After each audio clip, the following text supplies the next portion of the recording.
roaring crowds. The most watched TV sporting event in almost 20 years, drawing fans other sports haven't.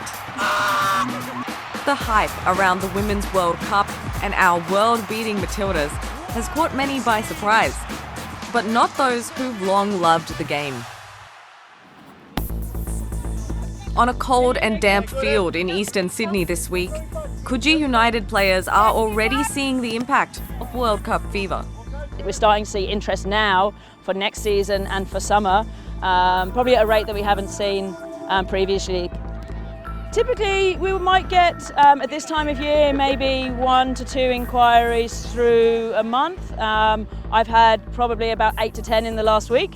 So that was definitely a spike. That had me fairly busy. But yeah, we're expecting to see that really increase as we get into spring. Football Australia expects a 30% increase in women and girls playing after the World Cup. But accommodating them is now the challenge. One of the big limiting factors really is that field space and being able to provide teams sufficient training grounds, and there is a desperate need for improved facilities around grounds. Female appropriate amenities, so changing rooms, toilets, and making that accessible as well, so breaking down that barrier where you don't want women new to a sport having to change on the side of a football field.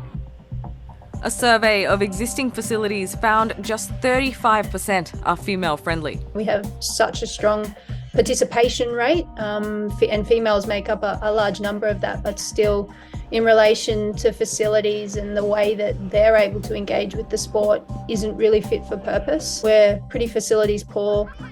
Football Australia wants a $500 million federal government investment for grassroots facilities for women. But the sports administrators need to chip in too, according to Kate Gill, a former Matilda who now heads the Professional Players Union.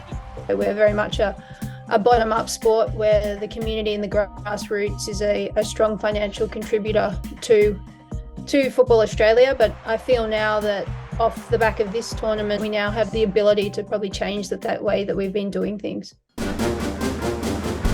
This week, the South Australian government put $10 million on the table for female football facilities.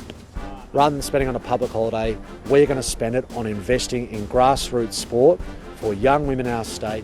Back in Sydney, Coogee United is waiting for an influx of new players and hoping they'll have the funds to handle them.